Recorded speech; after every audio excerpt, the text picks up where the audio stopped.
نحمده ونصلي على رسوله الكريم اما بعد فاعوذ باللہ من الشیطان الرجیم بسم اللہ الرحمن الرحیم۔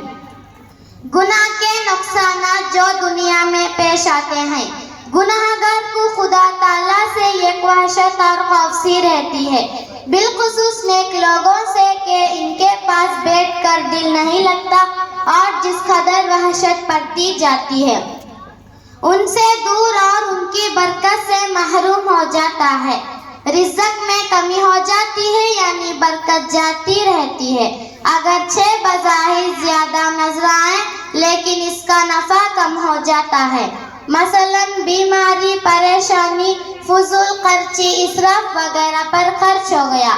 گناہ گار کو اکثر کاموں میں دشواری پیش آتی ہے، گناہ گار آدمی توفیق، طاعت اور نیک عمل سے محروم ہو جاتا ہے، ایک گناہ دوسرے گناہ کا سبب ہو جاتا ہے جس سے گناہوں کی عادت پڑ جاتی ہے اور چھوڑنا دشوار ہو جاتا ہے اور توبہ کا ارادہ کمزور ہو جاتا ہے، یہاں تک کہ بالکل توفیق ہی نہیں ہوتی اور اسی حالت میں موت آ جاتی ہے۔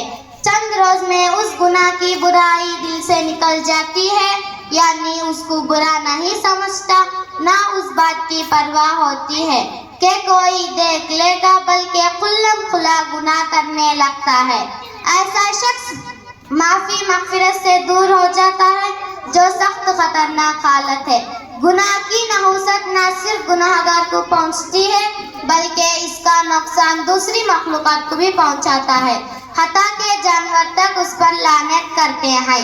گناہ گار شخص رسول اللہ صلی اللہ علیہ وسلم کی لعنت میں داخل ہو جاتا ہے، کیونکہ آپ نے بہت سے گناہوں پر لعنت فرمائی ہے، مثلا سود لینے والے پر، دینے والے پر، اس کے لکھنے والے پر، اس کے گواہ پر لعنت فرمائی ہے، چور ہر تصویر بنانے والے پر اور صحابہ کو برا کہنے والے پر۔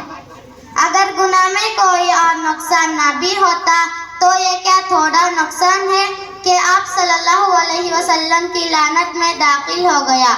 گناہ کرنے سے طرح طرح کی خرابیاں زمین میں پیدا ہوتی ہے، پانی، ہوا، گلا، پھل ناقص ہو جاتے ہیں۔ معلوم ہوا کہ روز بروز جو بے برکتی بڑھتی جاتی ہے، یہ ہمارے گناہوں کی وجہ سے ہے۔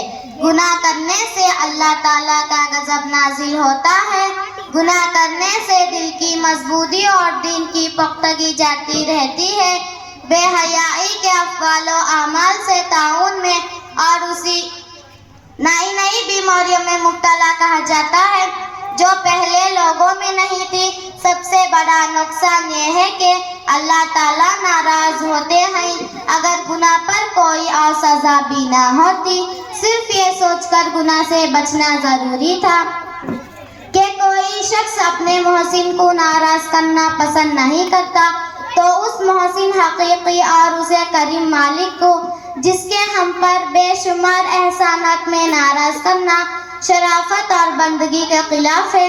پھر اس کے علاوہ گناہوں پر دنیا و آخرت میں سخت عذابوں کی وعید بھی ہے۔ اللہ تعالیٰ ہمیں اس گناہوں سے بچ کر زندگی گزارنے کی توفیق عطا فرما، آمین۔ السلام علیکم ورحمۃ اللہ وبرکاتہ۔